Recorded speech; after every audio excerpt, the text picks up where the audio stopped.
bacaannya luar biasa. Ya, jadi bacaannya itu luar biasa banyak dan kemudian juga analisis yang dilakukan itu sangat mendalam ya, sehingga sastra yang kemungkinan cenderung dianalisis secara subjektif itu menjadi lebih objektif ya, lebih objektif karena selalu ada justifikasi dengan beberapa data-data sejarah, buku-buku sejarah, artikel-artikel jurnal.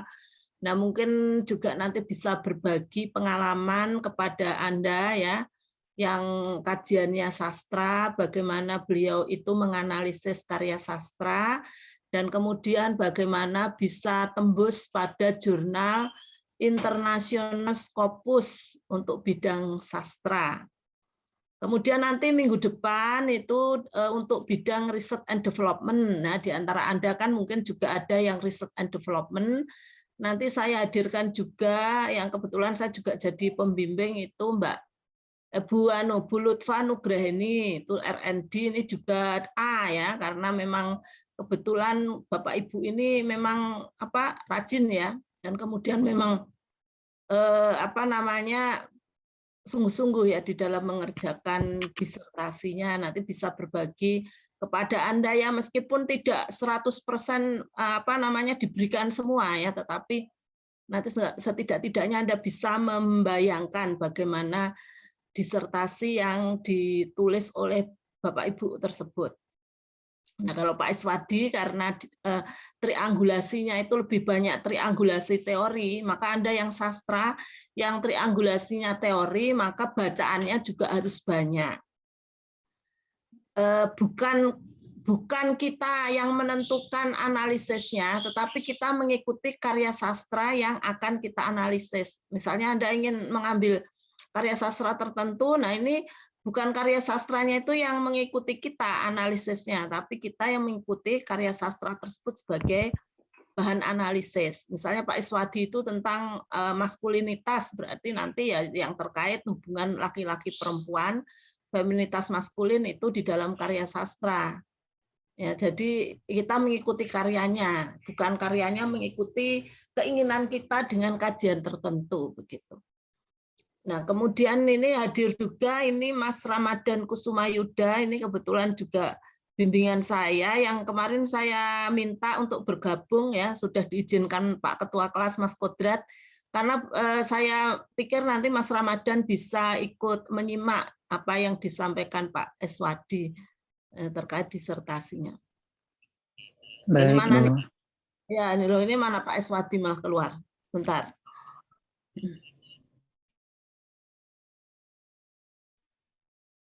Pak Eswadi bisa dimulai, silakan Pak Eswadi.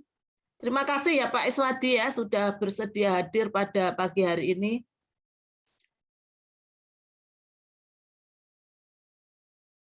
Bisa mendengar tidak Pak Eswadi? Ya Bu, selamat pagi. Ya terima kasih Suara ya. saya bisa didengar? Bisa. Terima kasih nih sudah bersedia berbagi dengan adik-adik kelas ya angkatan 2021 ya Pak Eswadi. Ya, baik Bu. Ya silakan bisa menyampaikan disertasi Anda Pak. Tapi tidak usah seperti ujian disertasi ya Pak ya. Siap. Tidak usah lengkap sekali ya. Silakan. Ya. Baik, terima kasih Bu. Selamat pagi Mas, Mbak, mahasiswa S3 PBI. Ini angkatan 2021 ya Bu ya? Iya, Selamat pagi betul. juga kepada Ibu Nugraini, dosen pembimbing mata kuliah kajian prosa dan drama, dan sekaligus beliau adalah co-promotor 2 saya yang selama ini melakukan pembimbingan yang sangat maksimal terhadap proses penelitian dari disertasi saya ini. Baik, pada pagi ini barangkali saya tidak akan menyampaikan mungkin materi yang bersifat menggurui, tapi barangkali saya pagi ini ingin berbagi sedikit pengalaman, berbagi sedikit ilmu yang saya dapatkan selama proses penelitian ini berlangsung untuk teman-teman semua dari angkatan 2021, karena saya yakin teman-teman semua, Mbak dan Mas, atau Bapak dan Ibu, pasti ketika memasuki program studi pendidikan bahasa Indonesia di UNS, di pasca program doktor, sudah memiliki basic yang matang ya untuk sebuah penelitian, karena memang pada dasarnya untuk S3 itu kita memang dari awal itu sudah harus punya satu bekal apa nanti kira-kira yang akan kita jadikan penelitian untuk disertasi. Baik, jadi mohon izin saya share screen terlebih dahulu. Sedikit pengalaman yang ingin saya bagi kepada teman-teman semua. Ya, Mas Kodrat, Pak Iswadi jadikan host, Mas, co-host. Ya, sepertinya sudah bisa share, Pak. Baik, Mas.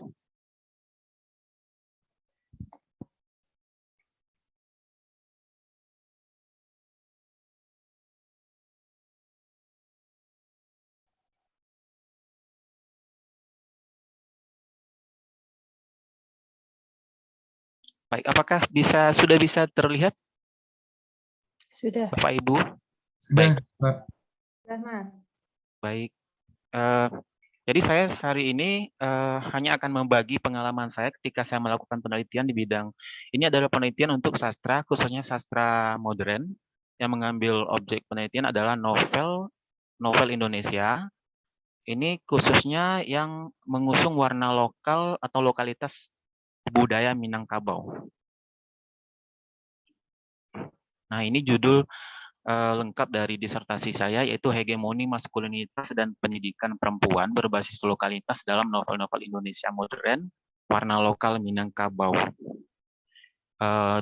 Dalam proses penelitian disertasi ini, saya dibimbing oleh yang pertama, promotor saya adalah Profesor Dr. Andayani MPD, kemudian co-promotor satu saya adalah Profesor Dr. Sarwiji Suwandi MPD, dan co-promotor 2 saya Ibu Dr. Nugraini Ekowardani M.Hum. Baik, Mbak dan Mas, ini adalah cover dari 3 novel yang saya teliti, yaitu yang pertama Siti Nurbaya karya Mara Rusli, yang kedua berjudul Orang-Orang Belanti karya Wisaran Hadi, dan yang ketiga adalah Perempuan Batih karya A.R. Rizal. Ketiga novel ini mengusung tema budaya dan masyarakat Minangkabau dari 3 generasi yang berbeda, dan juga mencerminkan 3 zaman masyarakat Minangkabau yang berbeda. Saya ingin bercerita sedikit mengenai riset ini kepada teman-teman semua. Sebenarnya bagaimana saya memulai riset ini? Sebagai seorang peneliti, saya ini ingin bercerita sedikit mengenai background penelitian saya. Saya kebetulan juga adalah dosen di Universitas Payagari Sumatera Barat. Dan untuk background keahlian saya dari mulai saya S1, S2 sampai sekarang S3, itu saya memang konsen untuk penelitian sastra Indonesia, khususnya sastra modern. Jadi S1 saya itu adalah penelitian skripsi tentang perempuan juga, gender studies. Di S2 khususnya juga gender studies, tapi belum sedetail dan spesifik ketika saya meneliti untuk disertasi ini. Jadi yang pertama itu prinsip saya adalah kita harus meneliti permasalahan sesuai dengan bidang keahlian kita. Jangan pernah kita meneliti sesuatu yang kita tidak pahami sama sekali. Itu prinsipnya. Jadi lakukanlah sebuah penelitian, rancanglah dari awal itu permasalahan yang kira-kira memang kita paham, kita mengerti, dan kita sanggup untuk menyelesaikan proyek riset itu. Yang kedua, konsistensi. Ini yang paling penting saya pikir, bagaimana kita konsisten dalam melakukan penelitian itu mulai dari merancang judul dan mencari permasalahan. Kenapa harus begitu? Karena saya pikir konsistensi sikap ilmiah itu perlu dalam mengerjakan sebuah pekerjaan ilmiah, karena itu nanti akan berdampak positif pada hasil yang dilakukan. Dan kalau misalnya kita sudah memiliki konsistensi untuk tetap meneliti satu bidang ini, misalnya seperti saya ini meneliti mengenai novel warna lokal Minangkabau, ya oke, kita tetap lanjutkan itu. Jangan sampai nanti ketika di tengah jalan merasa ada, wah kok ini sulit ya, akhirnya berubah arah, dan mungkin ya di disertasi mungkin mengusul pada promotor, Prof, saya mengganti judul saja bagaimana gitu. Kalau menurut prinsip saya itu sangat tidak tepat. Karena kalau kita bersikap seperti itu artinya dari pertama kita tidak memiliki kesiapan mental dan memiliki kesiapan background knowledge. Artinya tidak memiliki pengetahuan latar belakang pengetahuan yang cukup untuk melakukan penelitian itu. Dan yang ketiga adalah ini juga sangat penting membaca jurnal dan buku yang relevan dengan topik yang kita teliti itu, dengan masalah yang kita teliti secara berkelanjutan. Artinya, ini pengalaman saya pribadi, dari mulai pertama saya tertarik dengan masalah ini, saya sudah membaca, pertama mencari dulu studi literatur berbagai jurnal, artikel jurnal yang terkait dengan permasalahan itu, dan tentu juga yang tidak kalah pentingnya adalah mencari buku sumber yang paling primer yang membahas atau mengkaji permasalahan itu. Kemudian apa yang paling dibutuhkan untuk memulai riset ini? Kalau pengalaman saya pribadi, yang sangat dibutuhkan untuk memulai riset ini adalah ketersediaan artikel jurnal yang relevan dengan kajian yang saya lakukan. Ini artikel jurnal ini bisa bersumber dari jurnal terindeks Scopus, baik itu Q1, Q2, atau Q3, dan sampai Q6. Tapi yang pengalaman saya, yang saya bisa dapatkan itu open access hanyalah dari Q1, Q3 sampai Q5. Itu untuk jurnal Scopus. Karena kebanyakan untuk Q1 itu untuk membaca dan mendownload itu adalah berbayar. Apalagi jurnal-jurnal terindeks Scopus di kawasan Eropa dan Amerika. Kemudian untuk jurnal terindeks Sinta itu kita sudah banyak di Indonesia, dan itu untuk skala nasional bisa di-download tanpa harus membayar. Dan itu bagi saya sangat menyenangkan, sangat luar biasa, karena itu bagian dari yang menjadi hobi saya membaca, yaitu membaca jurnal yang memang kajiannya menarik begitu. Yang kedua adalah buku teori. Nah, ini juga penting, buku teori utama dan pendukung. Nah, untuk hal ini perlu dipahami bahwa kalau Mbak dan Mas meneliti, harus siap dengan buku primer, buku kajian itu. Misalnya saya di sini, karena ini hegemoni maskulinitas adalah gagasan yang dikembangkan oleh Rewin Connell. Ini adalah sosiolog dari Australia. Dia sekarang adalah profesor.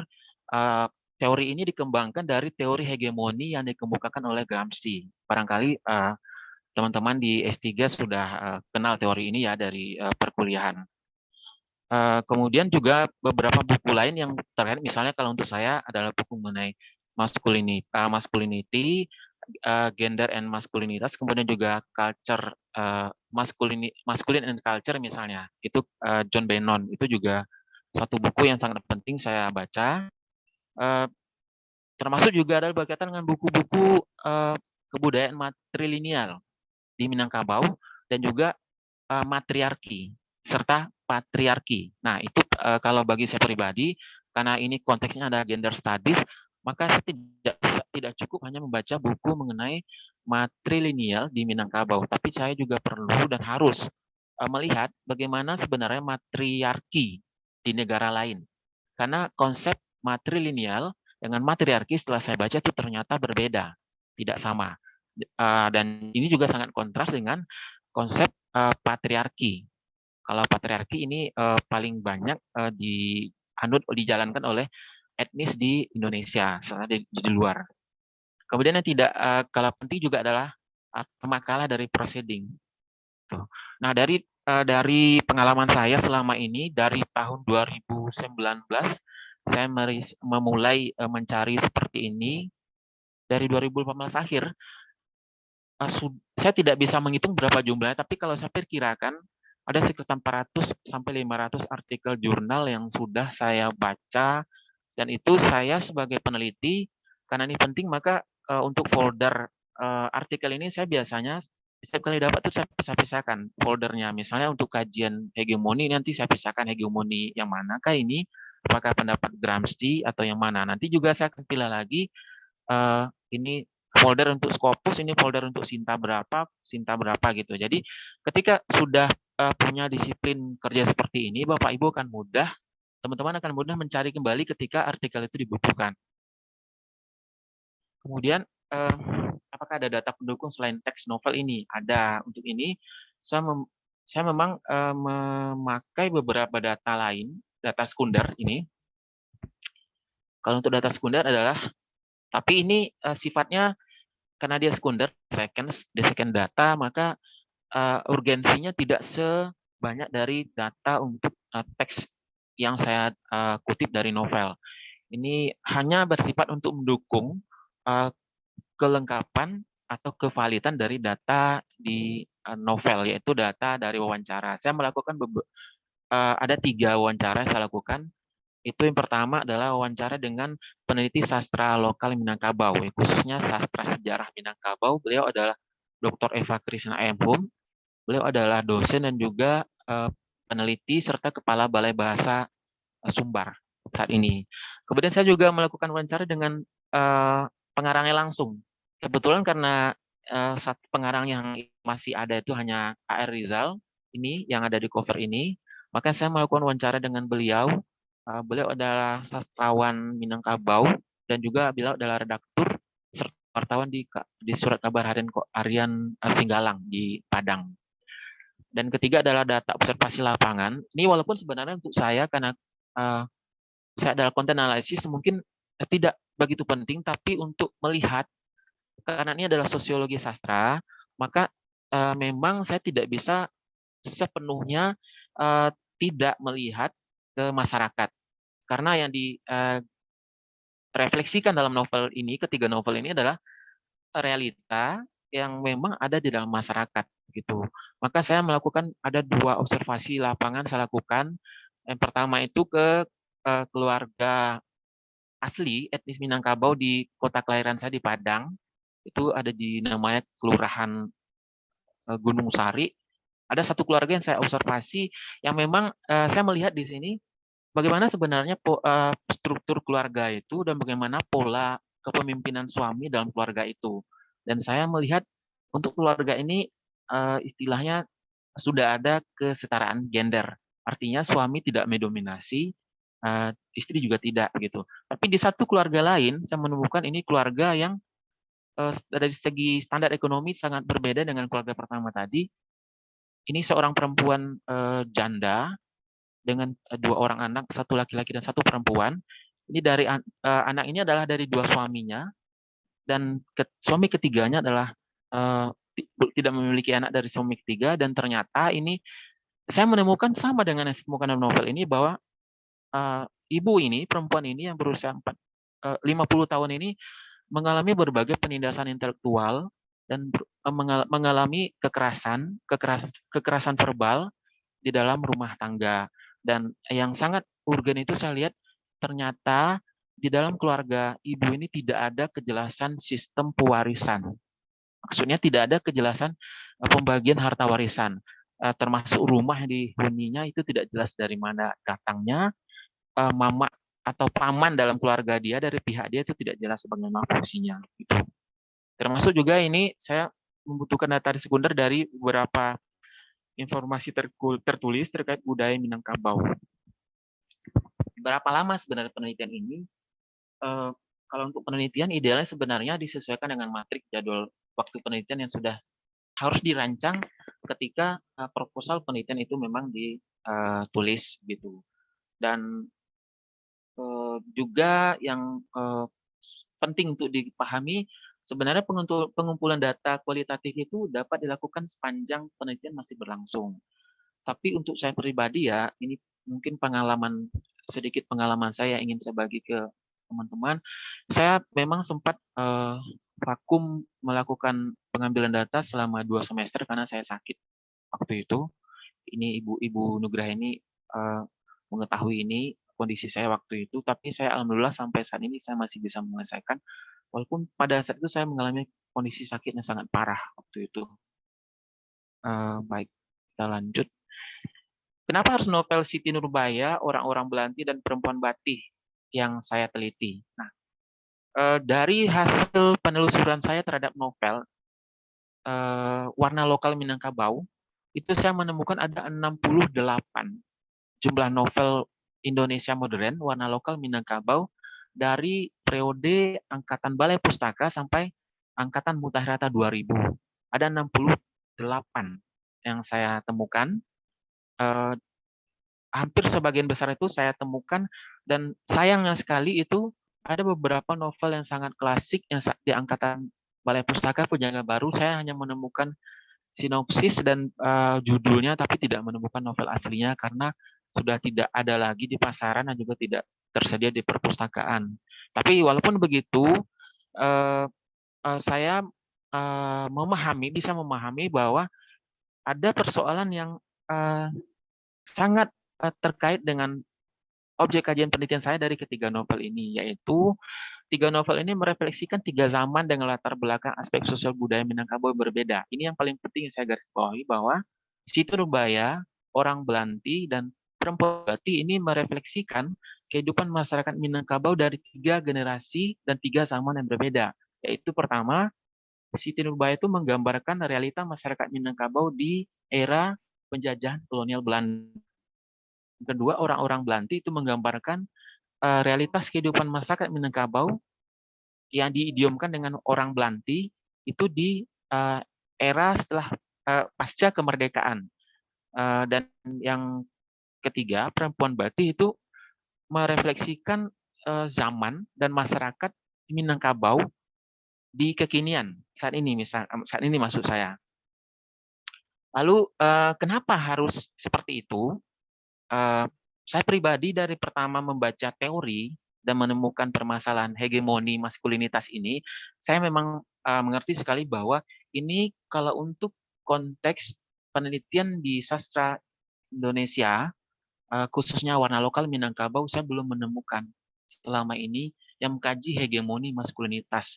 Ini saya tidak menyatakan bahwa penelitian saya ini bagus atau wow atau wah, tapi dari kenyataan saya temukan dari literatur studi itu tidak menemukan saya ada permasalahan ini dikaji di dalam artikel jurnal gitu. Mengapa seperti itu? Ternyata setelah saya telusuri lebih jauh gitu, memang ternyata konsep hegemoni maskulinitas yang dikembangkan oleh Rewin Cornell dari teori hegemoni Gramsci itu dia berkonsep begini, bahwa hegemoni maskulinitas itu hanya terjadi dalam masyarakat yang menjalankan budaya patriarki itu. Tapi saya tidak yakin bahwa itu hanya terjadi dalam masyarakat patriarki. Maka saya waktu itu tetap yakin ini harus saya lanjutkan gitu. Saya tidak boleh berhenti sampai di sini. Sampai akhirnya saya menemukan beberapa sumber yang menyatakan bahwa pertama, pada dasarnya di seluruh dunia, di seluruh negara di dunia dan seluruh etnis di berbagai negara itu tidak pernah ada yang namanya kekuasaan perempuan. Dimanapun itu, di etnis apapun, yang berlaku sebenarnya itu adalah ideologi patriarki. Walaupun itu tersamar menjadi matrilineal patriarki. Saya pada akhirnya menyebut seperti itu, bahwa Minangkabau itu adalah matrilineal patriarki, di mana perempuan itu sebenarnya dia hanya mewarisi garis keturunan, walaupun dia pewaris harta warisan keluarga dari pihak ibu kandungnya, tapi itu untuk keputusan mewariskan, mengelola, itu tetap berada di tangan laki-laki. Kemudian saya menemukan satu lagi sumber menyatakan begini, ini dari sosiolog Minangkabau, beliau sudah almarhum, dan sayang sekali makalah-makalah beliau tidak ditemukan di artikel terindeks. Tapi beberapa makalah beliau itu tersebar di Malaysia dan Indonesia dalam bahasa Inggris juga menyatakan bahwa pada dasarnya budaya matrilineal di Minangkabau itu tetap menjunjung kekuasaan laki-laki, artinya itu adalah budaya patriarki, bukan matriarki, tapi patriarki, gitu. Jadi alasan ini sangat penting mengingat konsep maskulinitas itu berbeda di setiap zaman dan setiap kelompok masyarakat. Nah, ini pertimbangan kedua, saya meneruskan penelitian ini. Kenapa saya memilih ketiga ini walaupun berbeda? Karena begini, konsep konstruksi maskulin, gender maskulin itu menurut teorinya itu selalu berbeda di setiap zaman, selalu berkembang, dinamis, dan tidak pernah sama dari yang dikonsepkan oleh satu etnis kelompok masyarakat dengan etnis atau kelompok masyarakat lainnya. Sebagai contoh, saya membaca di jurnal di artikel jurnal tentang maskulin masyarakat India. Begini katanya, di India itu laki-laki yang berpegangan tangan ketika berjalan dengan laki-laki lain itu tetap dianggap sebagai laki-laki yang memiliki kadar maskulin bagus begitu. Tetap disebut sebagai laki-laki dengan maskulin ideal di tengah masyarakatnya. Dan itu ternyata berbeda dengan konsep maskulin ideal itu di masyarakat Eropa. Seperti di Perancis itu berbeda lagi. Gitu. Dari bacaan itu saya memahami bahwa ternyata cukup tepat kalau saya memilih 3 novel ini. Begitu. Berikutnya, bagaimana sebenarnya sudut pandang kajian penelitian terdahulu tentang masalah ini? Kalau untuk konsep hegemoni maskulinitas itu, kalau secara substansinya itu adalah kajian yang sangat terbilang baru dalam konteks gender studies dan mass studies yang mengambil objek masyarakat dan budaya matrilineal Minangkabau seperti yang saya sebutkan tadi. Jadi selama ini hegemoni maskulinitas itu dikaji oleh siapa dan di mana? Itu lebih banyak yang saya temukan dari literaturnya adalah masyarakat Eropa lebih banyak. Di Indonesia saya menemukan tapi tidak terlalu banyak begitu. Ketika akhirnya artikel saya ini bercerita tentang artikel saya itu direview oleh 2 reviewer di jurnal Masculinities and Social Change di publisher Hipatia Press di Brazil itu. Satu reviewernya berkomentar begini, penelitian yang Anda lakukan ini bagus, ini terbilang baru, dan saya merekomendasikan untuk Anda lanjutkan. Itu komentar dari reviewer kedua waktu itu, yang dikirimkan ke email saya oleh DM dari jurnal MSC itu. Dan dengan adanya pendapat seperti itu, saya cukup yakin bahwa yang saya lakukan ini cukup tepat begitu. Kemudian ada beberapa artikel yang sangat mendasar bagi saya untuk mengkaji ini lebih lanjut. Dari awal literatur itu saya cari, itu adalah misalnya di suku Kasi atau etnis Kasi di India, itu salah satu suku yang ada di India, itu mereka memang menjalankan matrilineal seperti di Minangkabau, tapi ternyata di sana pengaturan keluarga, pengaturan bagaimana kekerabatan dalam keluarga, pengaturan harta pusaka dan lain-lain itu tetap dipegang kendalinya oleh laki-laki, bukan perempuan. Begitu. Walaupun perempuan adalah pewaris, di suku Kasi ini perempuan anak pertama itu adalah pewaris. Pewaris anak perempuan, pewaris harta dari keluarga ibu kandungnya, tapi dia hanya mewarisi, tidak berhak untuk memanfaatkan dan mengambil produksi dari harta warisan itu untuk kepentingan dirinya dan keluarganya. Lalu dia hidup dari mana? Dari suaminya begitu. Kemudian di Minangkabau sendiri saya menemukan beberapa artikel yang berbicara tentang kekerasan yang dialami oleh perempuan karena kasus perampasan harta pusaka berupa tanah itu terjadi di dalam realitas sebenarnya di daerah yang namanya Kabupaten Dharmasraya, itu di Sumatera Barat. Kemudian ada artikel yang membicarakan tentang buru babi. Buru babi ini ada tradisi berburu babi.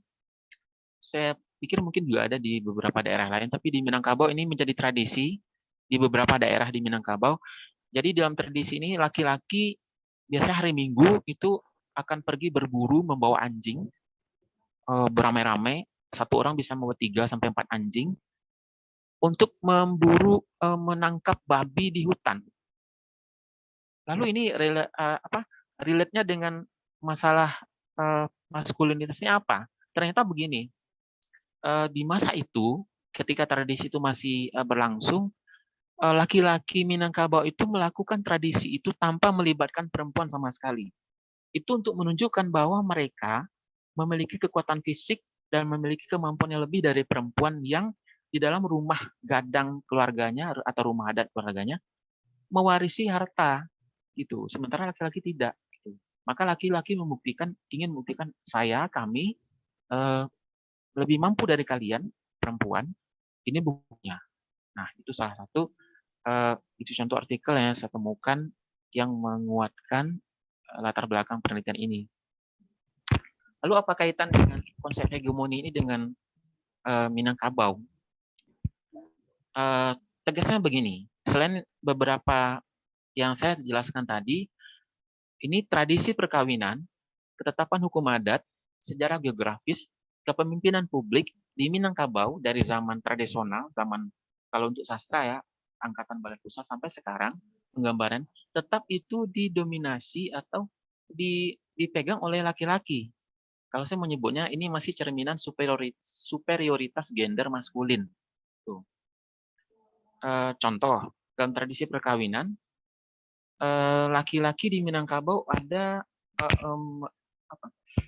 tradisi yang namanya kawin dijemput. Kalau dulu, dan sekarang masih ada loh. Tradisi kawin dijemput itu berlaku di daerah pesisir, bagian pesisir seperti Pariaman, Kota Padang. Dulu Kota Padang itu termasuk bagian dari pesisir. Jadi laki-laki misalnya saya atau ada laki-laki yang disebut berketurunan bangsawan, itu mereka bergelar Bagindo, Sultan. Ketika dilamar oleh perempuan yang melamar itu pihak keluarganya harus menyediakan uang jemputan. Kalau zaman dulu itu ya, kalau yang saya baca dari novel Siti Nurbaya dan juga beberapa referensi menyatakan paling besar itu Rp300 jumlah uang jemputannya yang harus diberikan. Kalau tidak ada bagaimana? Tidak bisa lamaran itu diterima. Itu sebenarnya apa? Kalau saya kaitkan dengan teori ini adalah penggambaran bagaimana laki-laki Minangkabau itu begitu dipuja. Perempuan takluk dengan itu, sehingga ketika mereka harus menikah, mereka harus memberikan sejumlah uang dan barang sebagai bukti kebangsaan laki-laki itu status sosial itu tinggi, lebih tinggi daripada perempuan, superior begitu. Kemudian ketetapan hukum adat juga ada seperti ini. Ada misalnya harta pusaka keluarga besar itu bisa digadaikan atau disewakan kepada orang lain untuk keperluan menjemput, menyediakan uang bagi pernikahan anak perempuan dengan laki-laki yang telah dipinang. Kemudian sejarah geografis, kalau digambarkan dalam novel Siti Nurbaya bahwa di dalam perang Blasting itu Datuk Maringgi itu adalah satu tokoh laki-laki yang sangat berperan mempengaruhi, memprovokasi warga Kota Padang, masyarakat Kota Padang di zaman penjajahan Belanda untuk menolak kebijakan blasting atau kebijakan pemungkutan pajak gitu. Dan masyarakat Minang yang hadir dalam musyawarah besar di Kampung Jawa namanya di dalam novel itu menerima hasutan itu dan mereka ikut berperang melawan Belanda pada waktu itu. Kemudian di kepemimpinan publik itu di Minangkabau ada yang namanya jabatan publik adat itu penghulu. Penghulu itu adalah pemimpin masyarakat untuk kelompok keluarga besarnya yang disebut dengan kaum. Dan bukan perempuan yang memimpin, walaupun disebut perempuan adalah pewaris dan yang dihargai begitu. Nah, apa teori yang relevan dengan masalah ini? Dengan yang saya kaji ini, yang pertama itu adalah teori tentu hegemoni Gramsci. Walaupun fokusnya adalah hegemoni maskulinitas yang dikemukakan oleh R.W. Connell, tapi saya tidak bisa melepaskan dari ikatan teori Gramsci karena teori hegemoni maskulinitas ini adalah turunan atau pengembangan dari teori hegemoni yang dikemukakan oleh Gramsci. Kemudian masculine and culture yang saya sebut tadi, ini teori tentang bagaimana kaitan budaya dengan konsep maskulin di tengah masyarakat. Ini dikemukakan oleh John Bannon. Kemudian pendidikan karakter ini untuk perempuan dan mengenai budaya matrilineal di Minangkabau. Dan dalam kacamata teori sosiologi sastra, penelitian yang saya lakukan ini termasuk dalam lingkup penelitian sosiologi poststrukturalis. Poststrukturalis itu adalah sosiologi yang teori-teori dalam kajiannya itu melibatkan teori-teori yang lebih luas dari 4 teori yang pernah dikemukakan sebelumnya. Misalnya teori mengenai ekonomi Max Weber, teori mengenai psikologi, teori mengenai hegemoni, dan teori mengenai antropologi dan lain-lain. Nah, kalau di sini karena dia berkaitan dengan hegemoni ini, dalam kajian yang ditemukan dalam teori ini disebut termasuk di ruang lingkup cultural studies atau kajian budaya. Kenapa disebut kajian ini cultural studies termasuk ke sana? Karena perilaku masyarakat dan perilaku budaya itu tercermin juga dalam karya sastra, seperti dalam ketiga novel ini. Lalu sebenarnya hegemoni maskulinitas itu apa? Saya pikir ini cukup asing ya bagi kita di ilmu keguruan ya. Hegemoni maskulinitas selama ini kita lebih sering menemukan hegemoni Gramsci atau hegemoni budaya. Saya sendiri mengakui itu saya lebih sering menemui itu sebelumnya. Jadi sebenarnya hegemoni maskulinitas ini ada dari 2 kata, hegemoni dan maskulin atau maskulinitas.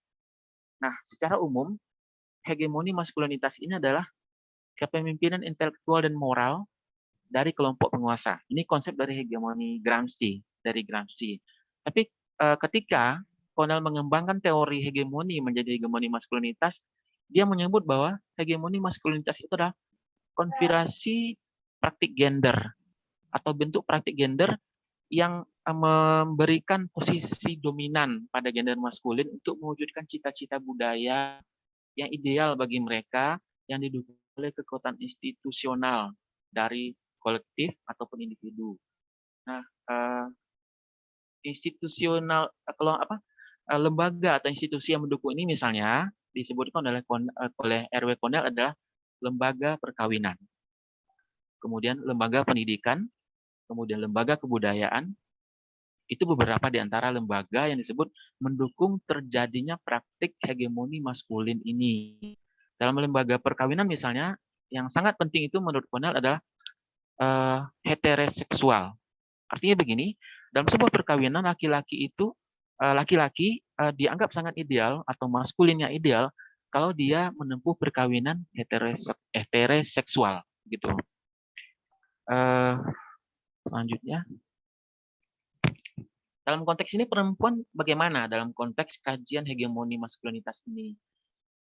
Karena di sini sebenarnya hegemoni maskulin ini tujuannya adalah bagaimana laki-laki mendapatkan posisi superior atau superordinat di atas posisi perempuan yang subordinat atau subordinasi.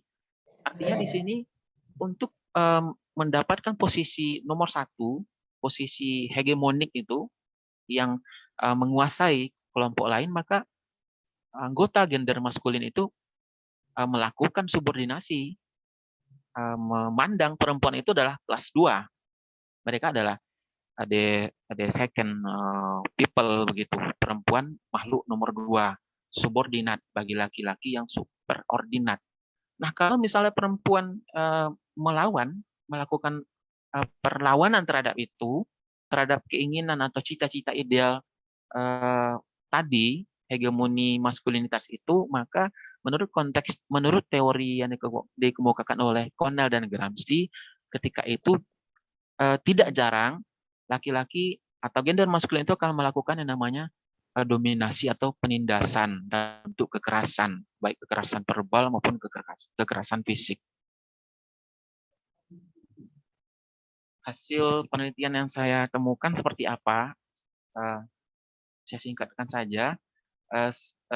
Secara garis besarnya, laki-laki yang mewujudkan praktek hegemoni maskulinitas adalah kelompok bangsawan Ini saya temukan dalam novel Siti Nurbaya. Kelompok bangsawan, kemudian kelompok bangsawan di era penjajahan Belanda di Kota Padang. Kemudian anggota gender maskulin berikutnya adalah saudagar. Saudagar dari kelompok masyarakat biasa, ini yang juga hidup di era penjajahan Belanda. Ini saya temukan dalam novel Siti Nurbaya karya Mara Rusli. Berikutnya adalah kaum intelektual organik. Kenapa disebut intelektual organik? Ini sebenarnya seperti saya sebutkan tadi, saya tidak bisa melepaskan dari teori Gramsci. Gramsci menyatakan bahwa hegemoni itu diwujudkan oleh kaum intelektual. Ada dua tipe kaum intelektual menurut Gramsci yang bisa mewujudkan hegemoni dalam masyarakat. Pertama itu adalah kaum intelektual tradisional, dan kedua adalah kaum intelektual organik. Kaum intelektual organik yang saya temukan di sini, kalau menurut Gramsci adalah misalnya dosen, kemudian pengajar-pengajar, itu guru misalnya, pengusaha. Nah, saya temukan di dalam novel Orang-orang Berhenti, kelompok intelektual organik itu adalah dosen Fakultas Sastra, namanya Dawis. Dawis ini orang yang sangat, kalau bisa saya sebut, dia ini bukan benci, tapi dia sangat anti dengan pemikiran perempuan yang merasa memiliki kapasitas untuk bekerja di ruang publik. Bagi Dawis, perempuan misalnya di dalam novel Orang Belanti itu namanya Buyu, adik kandungnya, dia tidak layak menjadi penulis. Karena kenapa? Katanya, ketika seorang perempuan menjadi penulis, dia tidak punya bekal yang cukup untuk itu. Nanti pada ujungnya, yang dia tuliskan adalah limpahan emosional dia yang tidak masuk akal. Dan ketika itu yang dilakukan, maka dia akan gagal jadi penulis. Walaupun dia akan jadi penulis, itu hanya penulis satu musim, kata Dawis. Dan Dawis menyatakan, perempuan seperti adiknya itu lebih cocok membantu suaminya, mencukupi kebutuhan ekonomi keluarga. Tidak perlu bekerja di luar rumah untuk sesuatu yang tidak dia kuasai begitu. Kemudian di dalam novel ketiga, di Perempuan Batis, saya menemukan ada sosok guru dari kaum intelektual organik ini yang juga melakukan tindak seperti ini. Namanya adalah Zaki. Zaki ini guru madrasah dan guru mengaji di musola. Dia pintar, tapi ternyata ketika sudah menikah dengan tokoh perempuan bernama Kirai, dia melakukan pembatasan dan penguasaan yang sangat ekstrim terhadap istrinya. Misalnya, Kirai tidak dibolehkan memberikan makanan pada ibunya, ibu kandung Kirai ini. Kalaupun diberikan oleh Kirai secara diam-diam, nanti Kirai harus mengganti kembali makanan itu dengan jumlah yang lebih besar untuk Zaki begitu. Dan apalagi kalau dia memberikan uang. Dan ketika Kirai melakukan perlawanan, akhirnya Zaki menumpas atau menghancurkan kekuatan perlawanan Kirai itu dengan cara mengambil alih tanah warisan milik ibu Kirai. Itu sangat saya lihat dan saya analisis itu sangat jahat caranya, dan kalau saya bawa ke sini ya, tindak hegemoni maskulin yang dilakukan oleh Zaki ini termasuk kekerasan verbal dan penindasan, bukan lagi membujuk intelektual. Kemudian ada pejabat publik di kenegarian. Jadi di Minangkabau itu dulu dan sekarang pun masih ada yang namanya istilah pembagian daerah itu yang paling besar ada nagari. Nagari itu gabungan dari beberapa desa, dari beberapa kelurahan. Dulu itu nagari itu dipimpin oleh penghulu dan datu. Sekarang pun masih, walaupun secara administratif kenegaraan itu pemimpinnya adalah lurah dan camat, tapi sekarang untuk konsep adat itu masih dipakai penghulu dan datu.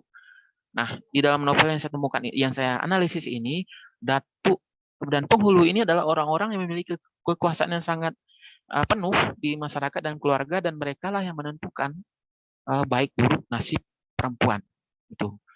Kemudian ada tokoh paman atau mama, dalam bahasa Minangkabaunya adalah mama, dan terakhir adalah kelompok masyarakat kelas bawah, ini buruh harian. Nah, ternyata setelah selesai ini, saya menemukan, saya cocokkan dengan teori yang dikemukakan oleh Cornell. Cornell itu menyatakan bahwa hegemoni maskulinitas itu bisa dilakukan oleh siapa saja. Tidak harus orang besar. Tidak harus misalnya menteri, bupati, kepala sekolah. Orang kecil pun bisa bertindak seperti itu. Misalnya dia hanya di CD novel ini misalnya tokoh namanya Mail itu dia adalah pekerja buruh galian pasir di sungai. Tapi dengan uang yang didapatkan di sana, dia bisa menguasai istrinya, membawa istrinya pindah ke rumah yang tidak layak huni, itu karena persoalan secara idealis dia tidak mau bercampur dengan ibunya. Sehingga dia ingin menunjukkan, aku adalah penguasa terhadap istriku dan anakku, sehingga walaupun anak dan istriku kekurangan ekonomi, secara ekonomi, tapi aku berhak mengendalikan mereka.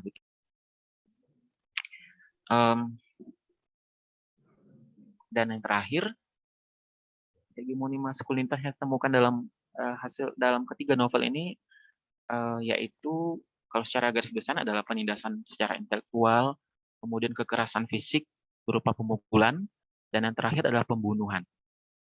Kalau Bapak Ibu, teman-teman, Mbak dan Mas pernah membaca novel Siti Nurbaya, pasti ingat bagaimana Datuk Maringgi mengupayakan membunuh Siti Nurbaya dari mulai berupaya menenggelamkan ke laut ketika dia berangkat ke Jakarta, kemudian menuduh dia sebagai pencuri uang dan emas, dan akhirnya adalah membunuh dengan cara meracun melalui makanan yang pura-pura dijual oleh anak suruhannya. Gitu. Nah, lalu apa kaitannya dengan perempuan? Saya masih ingat dulu Ibu Nugrah ini bertanya ke saya, kok perempuan yang dididik karakternya kenapa bukan laki-laki? Saya tegaskan di sini bahwa kenapa perempuan? Karena objek dari hegemoni itu adalah perempuan, adalah gender feminin. Perempuan dominan, perempuan sebenarnya itu sasaran dari perlakuan hegemoni itu, walaupun ada juga laki-laki yang mengalami, ada juga laki-laki yang dihegemoni oleh sesama mereka laki-laki, tapi sasaran utama adalah perempuan. Oleh karena itu, seyogyanya sebenarnya perempuan lah yang harus dididik agar mereka memiliki karakter yang memahami bahwa mereka memiliki harga diri, memiliki hak dan kewajiban yang sebenarnya tidak harus dikendalikan sepenuhnya oleh laki-laki, bahkan dengan cara kekerasan seperti yang saya temukan dalam novel ini. Nah, yang saya temukan akhirnya dalam novel ini ternyata begini, bahwa perempuan yang ada dalam novel ini secara karakter itu dominan dididik oleh sosok laki-laki, ternyata bukan perempuan. Jadi perempuan dominan dididik dan dikontrol secara sosial dan adat budaya oleh sosok ayah, mama atau paman, bukan oleh kaum perempuan atau ibu kandung gitu. Ternyata seperti itu kenyataannya. Kemudian tokoh perempuan dalam ketiga novel ini gagal mempertahankan diri dari tindakan hegemoni oleh laki-laki karena kaum perempuan atau ibu kandung tidak berperan dalam mendidik karakternya sejalan dengan tuntutan keutamaan sifat, kalau di Minangkabau tersebut dengan sifat bondo kanduang. Bondo kanduang itu adalah sosok ibu, tapi bukan ibu pada umumnya. Sosok ibu yang dalam kesatuan keluarganya itu sudah ditetapkan sebagai perempuan tertua yang memiliki hak untuk mengatur, memutuskan kehidupan dan pendidikan anak-anaknya. Nah, dalam novel ini saya temukan di dalam novel Siti Nurbaya, Siti Mariam, ibu dari Siti Nurbaya itu tidak muncul sebagai pendidik anaknya. Itu saya juga heran, kenapa dalam novel ini ibu kandungnya tidak pernah muncul sebagai mendidik anaknya, sehingga Siti Nurbaya itu jam 1 malam pun masih berkencang dengan Samsul Bari di bawah pohon depan rumahnya. Gitu. Dalam novel Orang-orang Belanti pun saya temukan ternyata yang mendidik namanya Puan, nama gadis kecil dalam novel ini Puan, itu bukan ibu kandungnya, melainkan neneknya, nenek dari Puan itu. Dan di dalam novel Perempuan Batik saya menemukan ternyata tokoh Siti, Kirai, itu adalah dua anak perempuan yang tidak dididik secara karakter oleh ibunya yang bernama Gadis, sehingga akhirnya Siti pergi merantau. Di rantau dia mendapatkan calon suami, kemudian dibawa pulang, dia minta dinikahkan oleh ibunya, dan kemudian dia balik ke kota. Ternyata sampai di kota dia diceraikan oleh suaminya, dan akhirnya dia menjadi seorang perempuan penghibur di kota besar. Kemudian tokoh Kirai seperti itu juga, karena tidak mendapatkan pendidikan yang layak dari ibunya, akhirnya dia hanya menjadi boneka bagi Zaki, bagi suaminya dalam perkawinannya. Dan saya telusuri kenapa toh ibunya tidak mendidik. Ternyata pangkal masalahnya adalah tokoh gadis yang menjadi ibu Kire dan Siti ini, ketika Kire dan Siti kecil, suami dari gadis bernama Darso itu ternyata tidak menafkahi, tidak memberikan nafkah ekonomi yang layak pada gadis. Darso ini dinikahkan dengan cara dijodohkan sepihak oleh pamannya, tanpa diberitahu kepada gadis siapakah Darso dan dari mana dia berasal. Ternyata gadis dinikahi oleh laki-laki yang menipu. Dia tidak bekerja, tidak punya keahlian, hanya pintar dalam berbicara, pintar dalam membuat rancangan yang luar biasa di bidang pertanian, perkebunan. Ternyata dia tidak bisa melaksanakan itu. Ujung-ujungnya ketika dia dituntut untuk memenuhi kebutuhan ekonomi, dia lari ke rantau dengan alasan, aku ingin merantau untuk mengubah status ekonomi kita menjadi lebih baik. Ternyata setahun 2 tahun merantau, Darso hilang begitu saja sampai anaknya dewasa. Dan ketika proses pendewasaan itulah gadis tidak pernah mendidik anak-anaknya karena dia harus mencari uang dengan bekerja gitu. Jadi kesimpulannya, kalau untuk pendidikan karakter, ada 2 karakter yang ditekankan di sini pendidikannya, yaitu cadi atau cerdas, yang kedua bana atau benar. Tetapi kedua karakter itu tidak dijalankan pendidikannya sehari-hari, baik melalui pantun, ungkapan, kata-kata bijak, nasihat, oleh perempuan, melainkan oleh ayah. Dominan oleh ayah. Ada nenek, tapi dia bukan ibu kandung gitu. Nah ini artikel yang saya publikasi di jurnal Scientific Focus. Judulnya adalah Matrilineal Marriage Tradition and Human Masculinity. Ini di jurnal Masculinity and Social Change, publishernya Hypatia Press.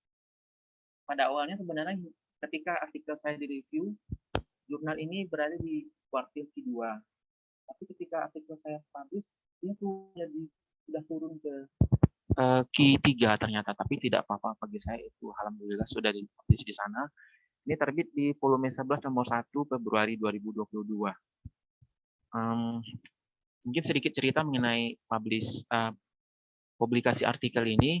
Saya mengerjakan artikel ini lumayan cukup lama karena membaca, kemudian mereview artikel itu ada sekitar 8 bulan. Memang saya mengerjakan menulis, kemudian mencari untuk referensi, kemudian mereview lagi artikel yang perlu saya pakai, saya citasi, sampai kita selesai. Dan saya mensubmit jurnal ini pada tanggal 17 Maret 2021, setahun yang lalu. Dan tim jurnal ini memberikan jawaban pada saya 25 hari setelah jurnal itu saya submit, artikel itu saya submit. GM jurnal itu menyatakan artikel Anda akan kami proses gitu. Dan Anda harap menunggu sekitar 3-4 bulan untuk keputusan apakah di-accepted atau di-reject. Dan waktu itu memang berharap ini di-accepted. Ternyata saya menunggu 11 bulan waktu itu. Jadi diterima bulan Maret, akhirnya diputuskan artikel saya itu di-accepted bulan Desember 2021, sekitar tanggal 27 kalau tidak salah. Itu pertama diberitahu ke saya. Waktu itu ada catatan review yang dikirimkan ke email saya oleh GM-nya, oleh manajer jurnal itu. Tapi saya waktu itu cukup senang karena kenapa? Dari catatan reviewer itu kesimpulannya adalah artikel saya revisi minor. Dan reviewer pertama itu hanya menyertakan revisi yang harus saya lakukan adalah revisi untuk citasi. Karena kata dia, saya tidak menerapkan citasi dengan mendelay memakai apa edisi 7 gitu. Jadi itu dari reviewer pertama. Reviewer kedua hanya memberikan revisi minor dengan pertanyaan begini, apakah yang Anda teliti ini adalah gambaran dari realitas masyarakat Minangkabau di zaman tertentu. Kalau iya, silakan Anda tuliskan itu di bagian akhir artikel Anda. Dan tidak ada catatan lain selain itu, dan saya submit kembali hasil revisi itu pada bulan Januari awal, dan di bulan Februari akhir, di bulan Februari awal saya dikirimkan nota untuk pembayaran karena artikel itu sudah diterima untuk diterbitkan di edisi ini, edisi Februari. Total saya waktu itu membayar semuanya dengan tag itu dan juga biaya bank itu sekitar 9 juta waktu itu. Saya berpikir saya cukup beruntung waktu itu karena begini, ternyata jurnal ini untuk kawasan Eropa ini karena jurnal di Brazil, autor yang berasal dari negara yang bukan Asia itu diwajibkan menambah pajak publikasi itu 20% dari amount dana yang harus disetorkan untuk pembayaran artikel. Jadi kalau misalnya 8 juta sekian, maka dia harus menambah 20% dari 8 juta itu. Dan saya karena penulis dari Asia, alhamdulillah saya tidak dikenakan tag itu, tidak dikenakan pajak itu. Dan setelah saya melakukan pembayaran melalui bank, di bulan Februari akhir artikel itu sudah dipublish tapi belum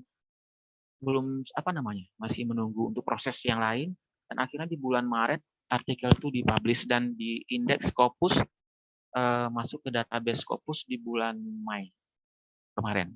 Jadi ternyata untuk menunggu artikel yang terbit di Scopus di jurnal Scopus di indeks dan masuk database scopus.com itu sekitar 2-3 bulan. Itu kalau jurnalnya adalah jurnal yang memang reputasinya bagus gitu. Saya juga ingin membagi sedikit pengalaman kepada teman-teman di sini. Nanti kalau misalnya teman-teman ingin menulis dan submit artikel ke jurnal untuk luaran disertasi, perlu dipertimbangkan begini. Yang pertama, sebelum menulis artikel lebih baik cari dulu jurnalnya. Jangan tulis artikelnya dulu baru cari jurnalnya. Kenapa begitu? Karena nanti kalau dicari jurnalnya terlebih dahulu, kita punya bekal untuk menulis arahan artikel kita kemana. Tapi artikel sudah selesai baru dicari jurnal itu akan kesulitan. Kenapa? Kita harus menyesuaikan lagi dengan template, dengan aturan lain-lain di jurnal itu gitu. Dan saya memang waktu itu saya tidak menulis dulu, saya cari dulu jurnalnya, jurnal apa yang cocok ya dengan penelitian saya gitu. Karena ini kebetulan jurnalnya gender studies, saya memang mencari yang spesifik itu karena saya berpikir begini, kalau saya mencari jurnal yang dia setengah atau multidisipliner, kemungkinan saya lolos di jurnal itu sedikit. Karena kenapa? Saingan saya banyak gitu. Ke author lain banyak sekali. Mungkin akan ada yang lebih bagus dari saya gitu. Maka lebih baik saya cari yang spesifik gitu. Sehingga kemungkinan saya untuk diterima itu lebih besar di sana gitu. Kedua, kalau teman-teman ingin mencari jurnal untuk publish, perhatikan betul-betul yang pertama itu adalah edisi terbitannya. Apakah dia terbit itu rutin, misalnya 2 kali dalam setahun, mungkin bulan Juni dan Desember, atau dia terbit itu mangkrak, atau mungkin dia kadang bulan Mei, kadang bulan Maret, tiba-tiba bulan Desember, tiba-tiba bulan Agustus. Kalau jurnalnya seperti itu, kemungkinan jurnalnya tidak bereputisi bagus gitu. Lebih baik tidak dikirim ke sana. Ketiga, perhatikan tiap edisi terbitnya itu berapa jumlah artikel yang diterbitkan. Apakah 10, apakah 6, 12, atau 100, atau 70 gitu. Kenapa saya katakan begitu? Karena begini, dari yang saya baca referensi mengenai artikel, mengenai jurnal Scopus yang betul-betul Scopus itu adalah jurnal yang edisi terbitannya itu teratur, disiplin. Misalnya, bulan Februari terbitnya 6, nanti bulan Oktober terbitnya 6 lagi. Gitu. Dia tidak berubah misal dari 6 jadi 730 gitu. Tiba-tiba jadi 40, enggak begitu. Tiba-tiba jadi 100 enggak gitu. Jadi tetap dia konsisten. Kalau 6, 6. Kalau 7, 7. Paling banyak 7 mungkin dari 6 itu bertambah 1 gitu. Kalau teman-teman menemukan, Bapak Ibu menemukan jurnal seperti itu pertanda, itu artinya jurnal itu ada dari segi reputasi bagus gitu. Dan jangan, ini yang sangat mengkhawatirkan, jangan sesekali atau lebih baik jangan menginsubmit jurnal artikel ke jurnal yang terbitan artikelnya itu 100 atau 70 dalam satu terbitan. Dan multidisipliner. Saya menemukan banyak sekali jurnal interdisipliner, multidisipliner, ilmunya banyak sekali di sana, ekonomi, sains segala macam masuk di sana. Terbitannya 70 dalam sekali terbit. Kemungkinan jurnal seperti itu adalah jurnal predator. Dia terbit misalnya bulan Maret, nanti bulan Juni dia hilang gitu. Karena dia predator. Kelima, kalau misalnya mensubmit artikel ke satu jurnal tertentu, lalu tiba-tiba pengelola jurnal itu mengirim email menyatakan begini, artikel Anda akan dimuat, tapi dengan catatan Anda harus membayar sekian, gitu. Tidak ada hasil review disampaikan ke kita, hanya disampaikan Anda harus membayar sekian. Lebih baik jangan. Karena kenapa? Itu kemungkinan besar adalah jurnal predator. Itu adalah jurnal predator yang saya sebutkan ciri-cirinya salah satu tadi. Artikelnya terbit banyak sekali gitu. Jadi kesimpulannya untuk untuk jurnal, carilah jurnal yang memang pertama ada di Simago JR. Di Simago, yang kedua cek dulu di Scopus, ada tidak dia di Scopus. Lihat juga periode kuartilnya itu. Apakah masih berlaku atau tidak, tahunnya masih ada atau tidak gitu. Silakan dicek dulu baik-baik betul-betul dan pelajari, kalau yakin saya sudah oke, silakan disubmit ke sana gitu. Karena beberapa teman saya kemarin itu punya pengalaman seminggu setelah disubmit di reject sama jurnalnya gitu. Dan yang terakhir, kalau pengalaman saya pribadi, menulis artikel itu lebih baik kita pribadi, kita sendiri mengusahakan dari mulai mencari sitasi, mereview artikel yang disitasi, menulis artikelnya, mengedit artikelnya, sampai kemudian kalau punya kemampuan bahasa Inggris lebih baik translate sendiri. Kenapa? Karena dengan cara itu kita paham apa yang kurang dan lebih dari artikel yang kita punya. Dan kalau Bapak Ibu, teman-teman bisa seperti itu, saya yakin tidak lama ya artikelnya mungkin akan bisa dipublish di jurnal yang dituju gitu. Dan kebanyakan ya, saya tidak menyatakan banyak, tapi saya pernah mendengar ada beberapa yang memang beberapa mahasiswa, tapi tidak di sini, di kampus lain, teman saya juga pernah cerita di kampus lain, itu dengan joki artikelnya ditulis. Artinya artikel itu ditulis oleh orang lain, gitu, dan dia membayar ke orang itu. Gitu. Kesimpulan besarnya begini, bahwa ketika melakukan studi S3, yang paling harus disiapkan itu adalah tekad dan kemauan. Gitu. Saya pribadi,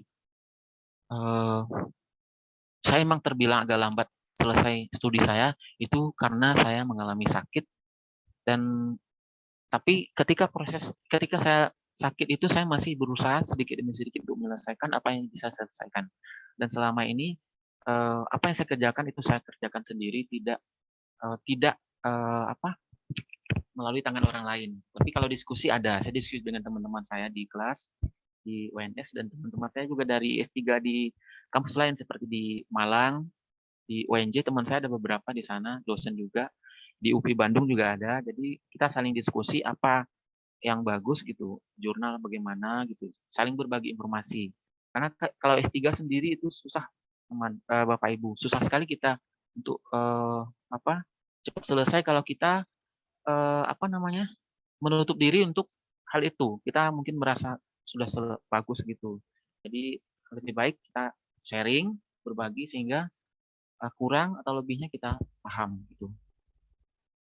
Barangkali itu saja yang saya bisa sampaikan dan bisa saya bagi pada pagi ini. Kalau ada ucapan saya, kata-kata saya hari ini yang tidak pada tempatnya, yang kurang berkenan, saya mohon maaf yang sedalam-dalamnya.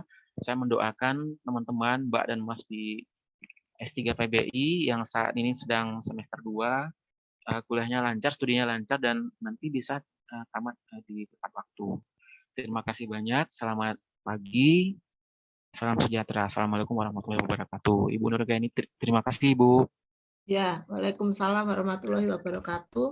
Nah, mungkin nanti Bapak Ibu semua ya yang angkatan 2021 itu kan memiliki penelitian yang minatnya sastra itu berbeda dengan apa yang disampaikan oleh Pak Iswadi. Pak Iswadi tadi hegemoni maskulinitas, tetapi pada intinya kan sejak pendahuluan sampai simpulan itu apa yang dilakukan itu sama.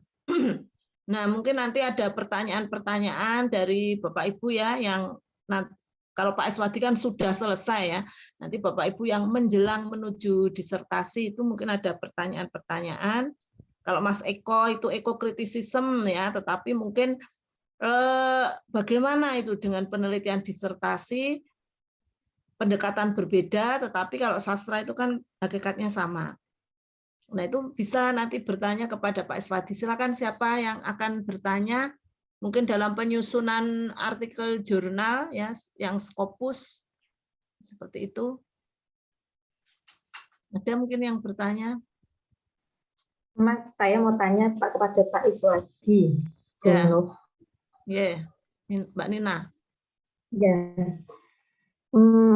Tadi kan Pak Iswadi kan menyampaikan bahwa di keterangannya jurnal itu kan 3 sampai 4 bulan gitu ya. Ternyata baru dibalas 11 bulan. Ya 3 sampai 4 minggu atau bagaimana tadi kalau keterangan di jurnalnya, tapi ternyata baru dibalas setelah 11 bulan. Nah, selama 3 sampai 4 minggu itu kan berarti tidak ada apa-apa tuh dari jurnalnya, apakah menolak atau menerima kan. Nah, itu yang Bapak lakukan berarti membiarkan itu sampai ada balasan gitu, Pak. Jadi nggak menariknya terus kemudian mengirimkannya ke tempat lain begitu, tidak nggih, Pak? Baik, Ibu. Ibu Nugraini, saya izin menjawab. Ya, silakan Pak. Terima kasih Mbak Nina pertanyaannya. Jadi tadi saya memang sampaikan bahwa di jurnal Maskulinitas and Social Change itu saya membaca bahwa aturan mengenai penulisan pengirim artikel itu masa tunggu review itu paling lama adalah 4 bulan. Itu dituliskan di sana 4 bulan. Sementara untuk masa pemberitahuan dari awal submit sampai diterima artikel itu oleh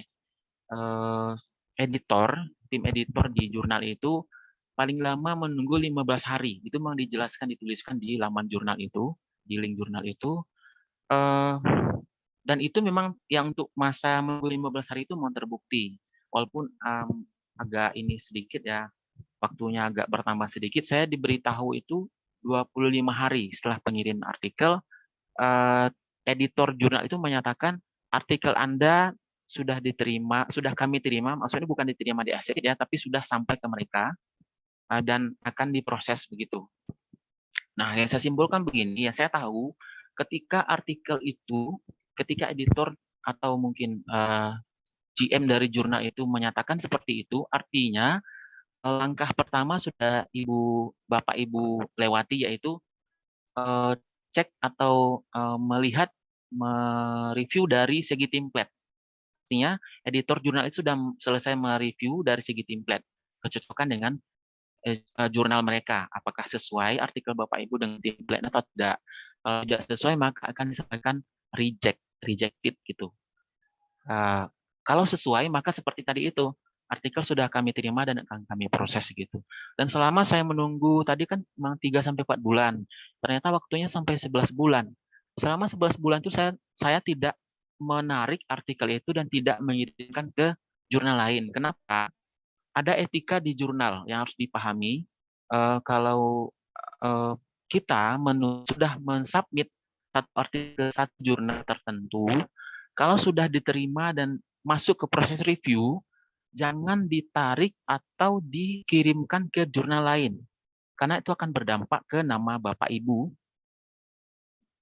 Bisa jadi pertama, nanti suatu hari yang lain atau di satu waktu yang lain, Bapak Ibu mengirimkan kembali ke jurnal itu, nama Bapak Ibu akan di blacklist. Mereka tidak akan mau lagi menerima.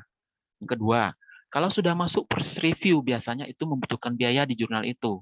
Maka ketika misalnya kita tarik begitu saja, pihak jurnal tidak akan terima, itu tidak mau mereka. Lalu apa yang harus kita lakukan? Kalau rasanya khawatir jurnal itu artikel itu tidak akan diterima, di-reject, lebih baik tulis satu artikel baru gitu.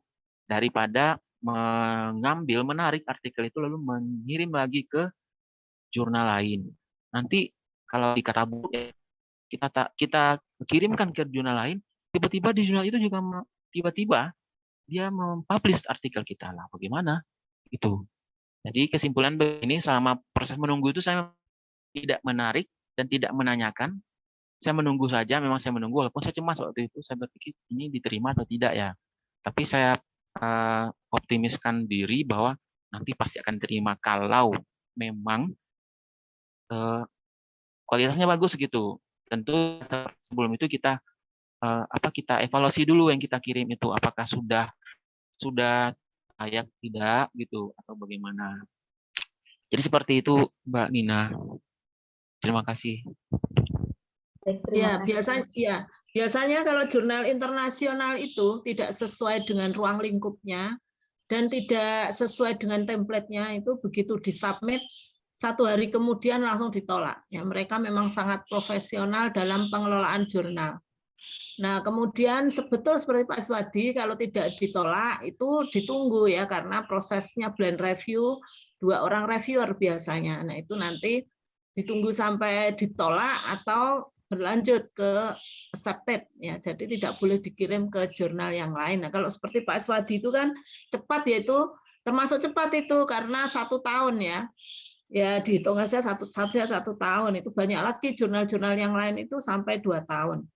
Nah, itu mungkin nanti bisa juga Anda yang murni itu ke Hipasia atau ke HTS. HTS itu juga ada, tapi terkait dengan agama ya. Kalau HTS teologi, kritika kultura di Filipina itu juga ada itu, tetapi mungkin agak lama. Kalau kritika kultura Pertanika itu 2 tahun itu Pertanika. Ya seperti itu ya, memang suka dukanya. Nah, ini termasuk Pak Iswadi ini termasuk cepat ya, cepat terbit ya, hanya menunggu 1 tahun ya sejak dinyatakan accepted ya. Nah, itu ada jurnal yang lain itu bahkan sekarang sudah tidak menerima ya, saking banyaknya. Nah, kalau beberapa jurnal yang lain betul tadi yang 70, 100 sekali terbit, ada ya jurnal itu setiap bulan terbit. Ada yang 3 bulan terbit, tapi jumlahnya 70 sampai 100. Itu kalau dicek di scopus.com itu pasti ada catatannya dari Scopus dengan masa terbit yang terlalu banyak itu. Nah, itu memang perlu dihindari. Nah, itu untuk mengeceknya Anda bisa mengecek di scopus.com search ya pada jurnal yang ingin Anda tuju. Kalau sastra, karena memang sastra itu kan tidak banyak ya. Ya seperti itu. Tapi kalau pendidikan itu memang banyak sekali. Ya, pendidikan itu banyak sekali dan karena sangat banyak, ini mungkin kalau pendidikan memungkinkan dikirim di beberapa artikel Anda, bisa dikirimkan di beberapa jurnal pendidikan, dan banyak juga yang sudah Q1 kalau pendidikan ya. Karena kalau pendidikan kan umum, tidak hanya pendidikan bahasa itu ya, semua bidang. Tetapi kalau sastra itu memang khusus ya, seperti itu. Ya, mungkin ada lagi yang bertanya kepada Pak Iswadi. Izin bertanya, Bu. Mas Kodrat. Baik, terima kasih, Bu. Ya, sebelumnya terima kasih Bu Nugraini dan Pak Iswadi sudah berbagi ilmu dengan kami. Izin bertanya terkaitan tadi yang disampaikan Pak Iswadi, ada khusus artikel jurnal tadi ada sekitar 400 ya, 400 atau 500 tadi. Saya mohon ini tipsnya mungkin Pak Iswadi itu untuk komposisi pembagiannya Pak Iswadi, baik itu yang digunakan di artikel jurnal kita ataupun di disertasi kita. Karena tadi membaca dari apa yang disampaikan Pak Iswadi tadi begitu banyak begitu ya sumber referensi, mohon untuk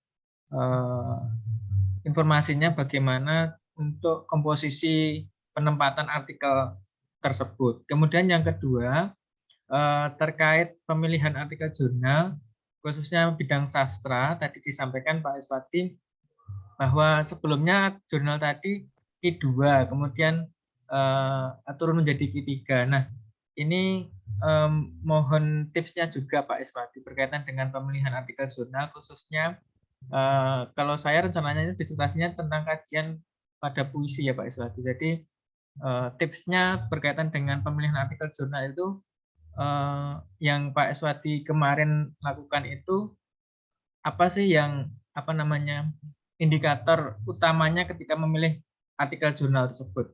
Demikian Pak Iswati, mungkin terima kasih. Halo, ya.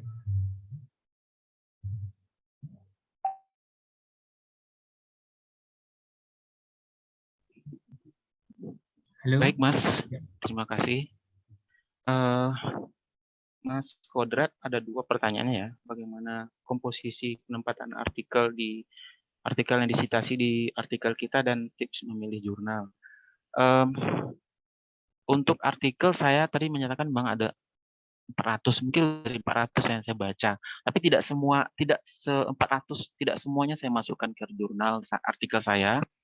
Yang saya masukkan, yang saya citasi adalah yang relevan dan terkait dengan yang saya kaji gitu. Jadi penempatannya bagaimana? Kalau pengalaman saya pribadi ini, untuk bagian introduction, bagian pendahuluan, bagian pembuka itu paling banyak membutuhkan citasi artikel. Kenapa banyak? Ini untuk membuktikan apakah memang yang kita teliti ini memiliki nilai kebaruan, ada inovasinya tidak gitu. Maka untuk membuktikan kita punya tulisan kita di artikel itu mengandung novelty, nilai kebaruan, ada inovasinya, kita perlu merujuk berbagai artikel dan membandingkan dengan masalah yang kita teliti.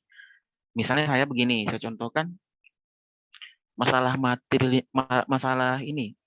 matriarki, patriarki, matrilinear gitu. Nah, ketika ini saya tulis, saya konsepkan harus ada satu novelty dari penelitian ini yang membedakan dengan artikel itu. Maka saya harus rujuk artikel misalnya mengenai patriarki di Jawa, patriarki di India, patriarki di Eropa. Kemudian bandingkan dengan lainnya. Masalahnya memang hegemoni juga, cuman ini tidak ada loh gitu. Belum ada loh di kaji sebelumnya. Ini baru loh gitu. Inovasinya begini gitu, bahwa saya mengkaji ini dalam perspektif budaya Minangkabau yang belum diteliti orang sebelumnya gitu. Jadi itu salah satu inovasinya, novelty-nya. Untuk membuktikan novelty itu, Mas Kodrat sebagai peneliti dan saya misalnya juga harus mampu membuktikan dengan merujuk banyak artikel yang pertama mendukung pendapat Mas, dan juga yang membuktikan perbedaannya dengan artikel yang sudah ada sebelumnya. Kemudian artikel yang dirujuk, yang disitasi itu juga perlu ditempatkan di bagian pembahasan, result and discussion. Ini paling penting loh.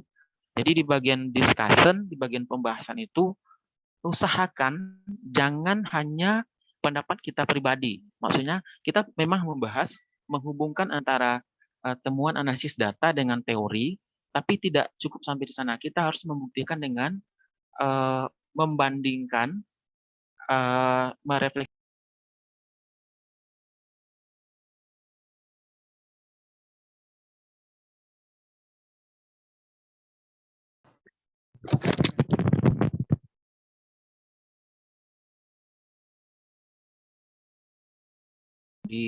terputus, Mas, membandingkan dengan artikel yang dengan analisis kita, pembahasan kita. Jadi kalau persentasenya ya, saya pikir paling banyak itu memang di bagian introduction, bagian pendahuluan. Begitu, Mas Kodrat. Kemudian tips memilih jurnal. Sebenarnya kalau tips memilih jurnal, saya pikir ini adalah terkait dengan apa kajian kita, apa yang kita kaji, apa yang kita teliti. Misalnya Mas Kodrat ini mungkin meneliti mengenai ekokritisme ya. Iya Pak. Halo, ya Mas, ya. Iya. Ekokritik ya, Iya. ekologi, kritik Iya. ekologi ya. Saya pernah ketemu jurnal mengenai ekologi, pernah saya ketemu, tapi ekokritisme yang khusus itu belum ketemu. Tapi misalnya Mas Kodrat ingin mensubmit artikel Mas ke jurnal, itu kemungkinan besar peluang itu ada di jurnal studi literatur gitu. Pertama, kajian kesusastraan, kemudian kajian ekologi. Kalau misalnya jurnal kajian ekologi itu memang menerima kajian ekologi dari berbagai bidang, misalnya kajian ekologi dari sastra, kajian ekologi yang mungkin kaitannya dengan pendidikan mungkin gitu. Maka mungkin ada peluang bisa diterima di sana. Tapi kuncinya untuk memilih jurnal itu, Mas Kodar sebagai autor harus rajin-rajin ngecek di Scopus, di jurnal-jurnal Scopus. Yang saya lakukan selama seperti itu.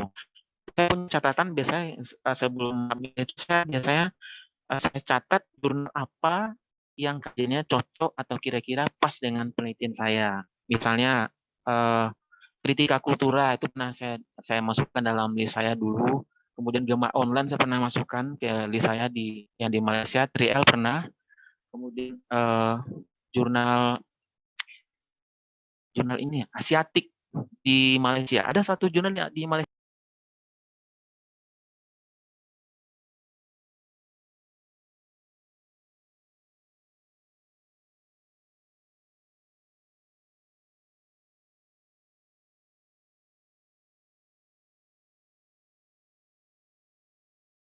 Mas Kodar bisa didengar suara saya? Bisa Pak. Ya.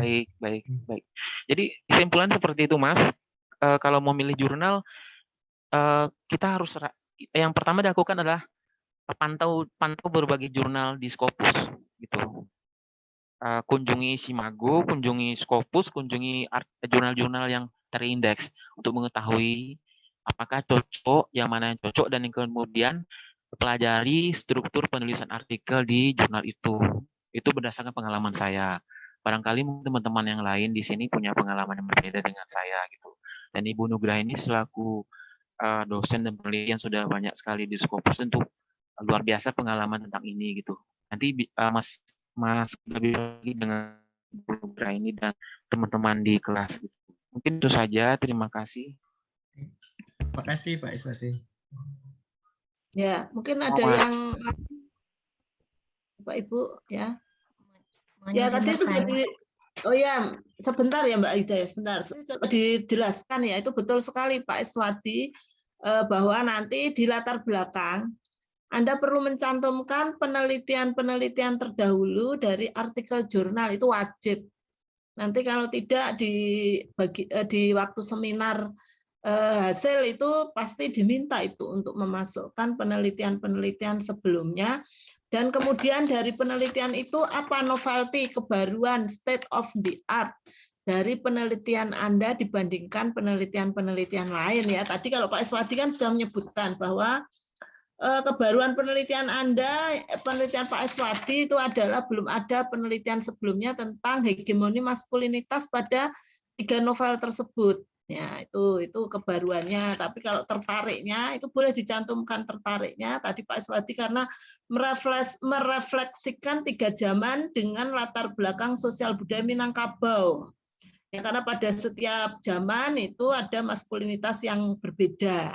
Nah, itu ketertarikannya untuk mengambil ketiga novel, tetapi novelty-nya itu yang memang harus ada ya, kebaruan novelty ataupun state of the art itu adalah dengan merujuk artikel jurnal sebelumnya, kebaruannya apa di artikel di penelitian Anda saat ini begitu. Nah itu, tadi Pak Swati juga sampaikan artikel jurnalnya di latar belakang masalah dan di pembahasan. Jadi nanti mungkin berbeda dengan di perguruan tinggi Anda masing-masing ya. Kalau di UNS itu ada hasil penelitian dan pembahasan. Di S1, S2, S3 sama ya. Hasil penelitian itu boleh dengan kutipan dari novel-novel itu. Tapi tidak dilupakan argumentasi Anda terhadap kutipan itu. Nah, kalau di Pak Iswadi itu biasanya ada kutipan, kemudian Pak Iswadi memberikan argumentasi, tapi argumentasi itu kemudian dibuktikan dengan rujukan tertentu. Nah, kemudian di pembahasan itu barulah nanti Anda cantumkan artikel jurnalnya, Anda justifikasi dengan argumentasi Anda terkait hasil-hasil penelitian 3 novel tadi kan kemudian hegemoni maskulinitas misalnya di dalam 3 novel itu seperti apa, dimasukkan pembahasan. Nah, kemudian barulah dijustifikasi dengan artikel jurnal. Nah, seperti itu. Ya hanya ada di 2 itu ya, di di latar belakang dan di pembahasan. Tapi pembahasan tidak boleh ada kutipan lagi dari novel. Kutipan novel itu hanya ada di hasil penelitian. Pembahasan itu semua apa yang argumentasi Anda, tetapi disertai dengan justifikasi dengan artikel jurnal. Tetapi kalau Pak Eswadi ini ya menyebabkan menjadi sangat objektif argumentasinya, di hasil penelitian saja sudah diberi itu justifikasi di hasil penelitian. Seperti tadi yang beliau katakan ya itu tadi misalnya penyebutan intelektual organik. Ya, itu tidak penyebutan beliau sendiri ya, menyebut itu intelektual organik, tetapi berdasarkan teori tertentu gitu ya, sehingga itu penyebutan yang dilakukan itu menjadi objektif. Kemudian juga kemarin saya sampaikan ada pendidikan karakter. Nah, ini bisa saja pendidikan karakter perempuan. Nah, tetapi juga harus ada teorinya, pendidikan karakter perempuan, Bungo Kanduang. Nah, itu ada teorinya dari Pak Eswadi. Nah, Anda nanti pendidikan karakter misalnya kearifan lokal. Nah, itu kearifan lokalnya ada teorinya ya, tidak dibuat sendiri teorinya. Ya, begitu Mbak Hidayatun, silakan. Baik, terima kasih Bu Nugraini dan Pak Iswadi atas kesempatannya. Ada 2 pertanyaan dari saya. Yang pertama tentang kutipan ataupun tentang rujukan. Kebetulan ini tentang buku primer yang saya miliki itu tentang pantun. Jadi saya meneliti atau mengkaji tentang fenomena pantun pada era digital.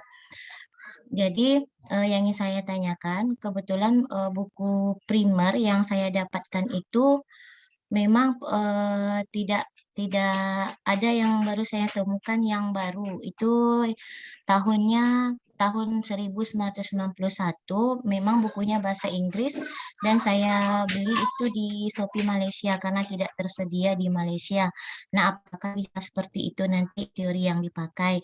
Kemudian buku primer itu apakah harus dari luar semua? Apakah boleh dari dalam? Kemudian pertanyaan yang ketiga, tentang kajian pantun ini, mana tahu Pak Iswadi ada menemukan kira-kira bisanya nanti dimuat di jurnal mana gitu, mana tahu ada yang terbaca atau seperti yang sama kasusnya dengan Pak Eko tadi. Mungkin itu pertanyaan saya Pak Iswadi dan Bu Nugraini. Terima kasih.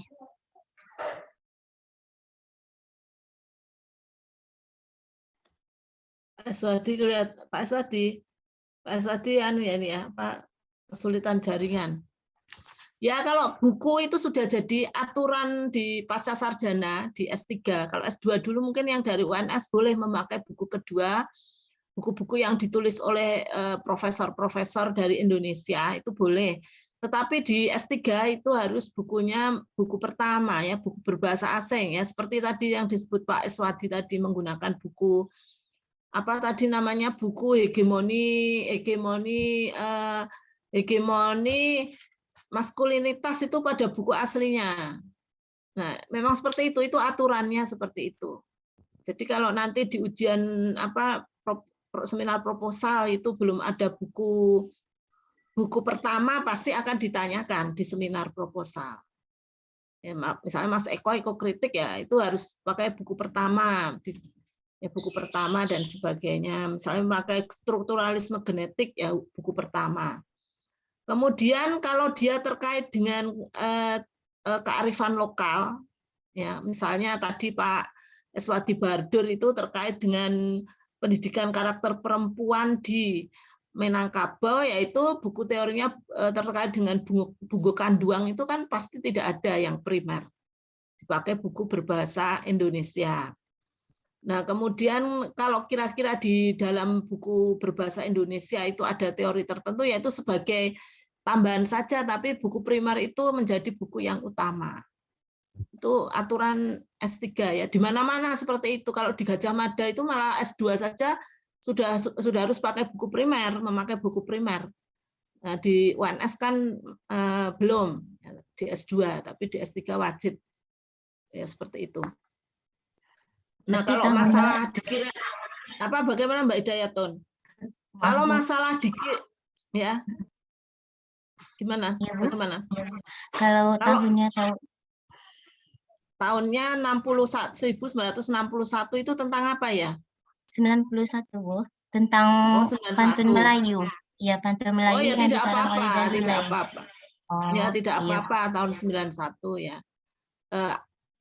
Tapi kalau dia buku Indo, buku Babon, nah ya Grand Theory itu tahun 40, tahun 30 bisa boleh juga. Kan banyak ya buku-buku Babon itu ya boleh dipakai tahun sekian. Ya begitu. Kemudian masalah jurnalnya itu memang apa ya, memang perjuangan tersendiri ya. Setiap saat itu harus membuka scopus.com itu, mencari jurnal-jurnal terkait sastra Asiatik. Tadi sudah disebut Pak Iswadi tadi beberapa jurnal terkait sastra. Nah, Asiatik, kalau Gema itu gabungan ya, gabungan dengan sastra dengan pendidikan, bahasa itu gabungan. Kemudian kalau yang trial itu linguistik ya. Tapi kalau Anda meneliti sastra kemudian dikaitkan dengan linguistik, nah itu lebih memungkinkan untuk diterima ya. Kemudian kritika kultura yang Filipina itu khusus sastra itu. Khusus sastra. HTS itu sastra tapi dikaitkan dengan teologi. Ya, kemudian ada lagi apa ya yang lain itu ya ini Patia itu di tempatnya Pak Iswadi itu, tapi ini juga maskulinitas ya. Yang itu nanti di scopus.com itu bisa dicari ya, tapi jangan yang SJR. SJR itu tidak di situ dikatakan apa namanya discontinued sampai tahun sekian, ternyata di Scopus itu berbeda datanya. Jadi yang dipercaya itu scopus.com bukan SJR. Itu kuncinya seperti itu dan itu memang membutuhkan sersing-sersing ya. Seperti itu. Mungkin Pak Iswadi bisa menambahkan Pak terkait jurnal tadi, kalau puisi atau pantun itu sebaiknya kemana? Terima kasih. Pantun, saya bantu sedikit mengenai buku dulu. Yang sepengetahuan saya, kalau buku memang seharusnya untuk S3 buku primer itu berbahasa Inggris. Tapi kalau untuk mengenai tahun terbit, saya pikir bukan jadi permasalahan. Kalau buku primer itu memang itu buku primernya tahun misalnya terbit tahun 1990 ya memang itu yang primer ya kita pakai itu. Walaupun mungkin terbitnya tahun 1970, tapi memang itu primernya dan itu babonnya, ya wajib kita pakai itu. Nanti buku-buku yang terbit baru biasanya dia akan merujuk buku itu. Buku yang pertama itu, buku primer. Walaupun terbitan baru, tapi biasanya dia merujuk lagi ke buku yang pertama. Itu sudah saya, pengalaman saya membaca buku yang saya baca ini, Cornell itu dia merujuk lagi ke buku lain, ke buku yang sebelumnya, buku Gramsci itu, walaupun tidak banyak gitu, tapi karena dia berasal dari sana teorinya dikembangkan, maka dia merujuk gitu. Contoh lagi buku Culture and Masculine and Culture itu, walaupun buku terbitan baru, tapi dia tetap merujuk ke buku yang lama, yang sebelumnya yang babon. Jadi untuk masalah tahun saya pikir tidak masalah gitu. Tapi mungkin jadi permasalahannya adalah ketika untuk S3 memakai buku primer itu berbahasa Indonesia. Seyogyanya itu memang berbahasa Inggris, bukan karena prestisenya, tapi kebanyakan ya teori yang dikaji dalam buku berbahasa Indonesia itu berasal dari teori akarnya itu dari luar negeri gitu. Seperti teori linguistik itu memang kebanyakan kan dikaji pertama dikembangkan oleh pemikir linguis dari luar gitu, dan kalaupun ada buku Indonesia kan memang merujuk dari sana. Kalau ada, sebaiknya berbahasa Inggris itu pertama. Tapi kalau tidak ada, ya tidak apa-apa kalau memang tidak ada lagi gitu. Kemudian kalau untuk jurnal, saya pikir peluang untuk kajian artikel kajian puisi, kajian pantun itu memang lebih banyak ke ke jurnal literer. Saya pernah baca namanya Journal of Literary of Theory. Kalau itu tuh banyak sekali Mbak Hidayatun. Banyak sekali jurnal, kalau saya cek di Scopus, banyak jurnal yang terkait dengan literatur, tapi judulnya berbeda-beda. Dan setiap jurnal itu dia punya aturan penulisan sendiri. Nah, itu yang harus dipahami sebenarnya. Tiap jurnal memiliki aturan penulisan sendiri. Dia tidak sama antara jurnal satu dengan jurnal kedua. Walaupun mungkin ruang lingkup kajiannya di dua jurnal itu sama, tapi tata tulisnya atau aturan penulisan template itu berbeda. Tuh. Jadi sebenarnya yang paling harus dipahami itu adalah mengenai jurnal aturan penulisan dulu. Itu yang paling utama harus dipahami. Kalau misalnya sudah paham dan menguasai dan rasanya cocok, itu yakin diterima, itu bisa diterima di jurnal yang bersangkutan. Dan untuk literatur saya pikir banyak. Saya pernah membuat listnya, tapi saya tidak ketemu di buku saya. Saya membuat listnya di buku saya yang satu lagi, sepertinya jurnal untuk sastra, kajian sastra, puisi, psikologi sastra, itu saya pernah buat listnya, tapi di buku yang saya satu lagi ada yang Q1, Q2, Q3, dan saya sudah menandai di sana mana yang open access, mana yang tidak. Itu proses saya lakukan sebelum saya mensubmit artikel saya. Demikian barangkali Bu tamunya. Ya. Terima kasih Pak Iswati. Ya Pak Iswati. Nah, iya betul tadi ya. Jadi kalau melihat itu nanti ruang lingkupnya apa? Kalau misalnya ruang lingkup terkait sastra itu tidak ada di jurnal tersebut, ya jangan dikirim di situ. Karena begitu nanti kita submit ke jurnal, itu yang pertama dilihat apakah dia artikel kita sesuai ruang lingkup jurnal tersebut, dan kemudian template-nya, apakah template-nya sudah memenuhi jurnal tersebut. Dia tidak akan membaca substansinya. Begitu tidak sesuai ruang lingkupnya dan tidak sesuai template-nya, itu langsung ditolak.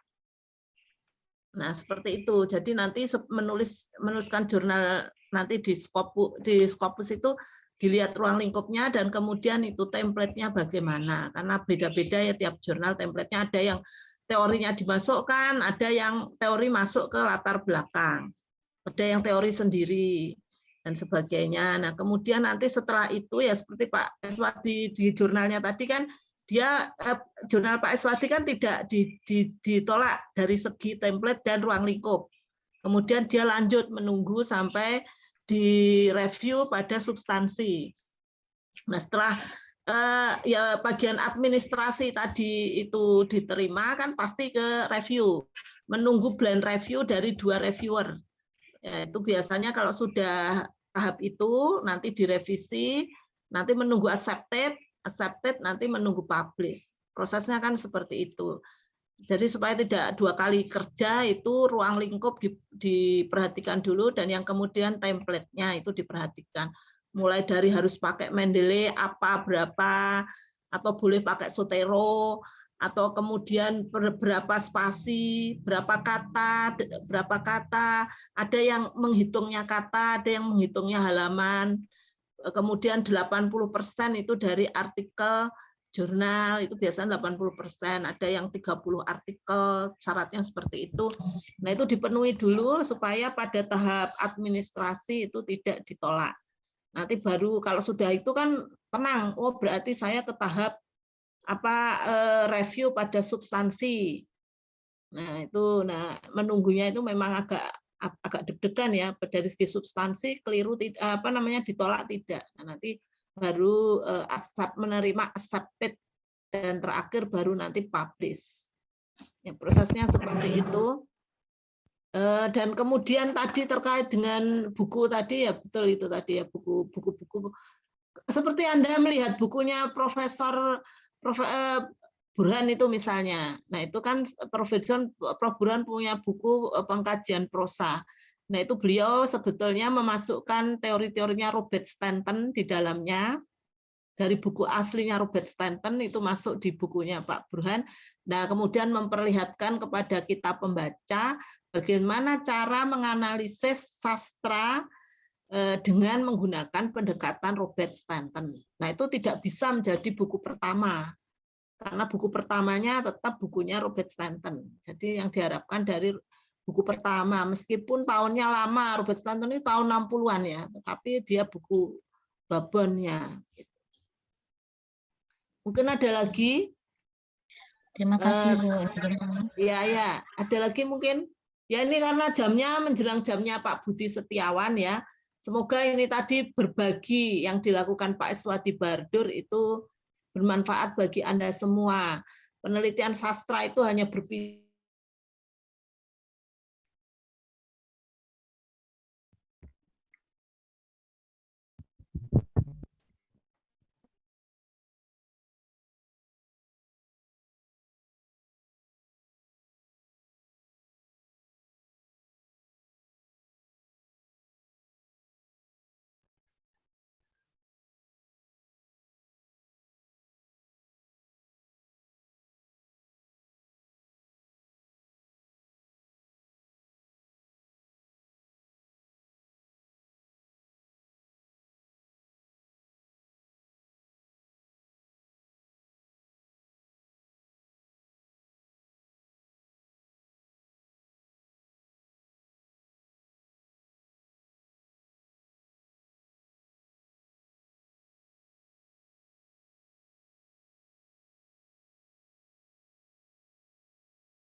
Ya, maaf ini tadi keluar ya, terkendala jaringan. Ya, tadi sudah disampaikan Pak Iswadi pengalaman beliau ya menyusun disertasi dan submit sampai publish ke jurnal. Nanti semoga bermanfaat bagi Bapak Ibu semua ya ketika menuju ke penyusunan disertasi. Ya, semoga semuanya dapat sukses dan lancar untuk menyusun disertasi.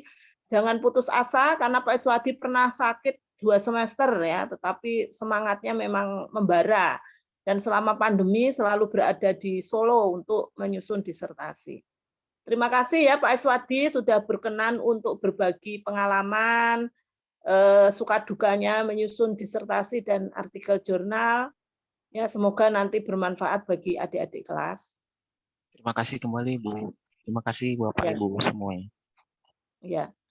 Ya, saya akhiri sampai di sini mata kuliah kita pada hari ini. Besok minggu depan bertemu dengan Mbak Lutfa Nugraini ya bagi Anda semua yang disertasinya tentang research and development sehingga bisa memperluas pengetahuan kita semua.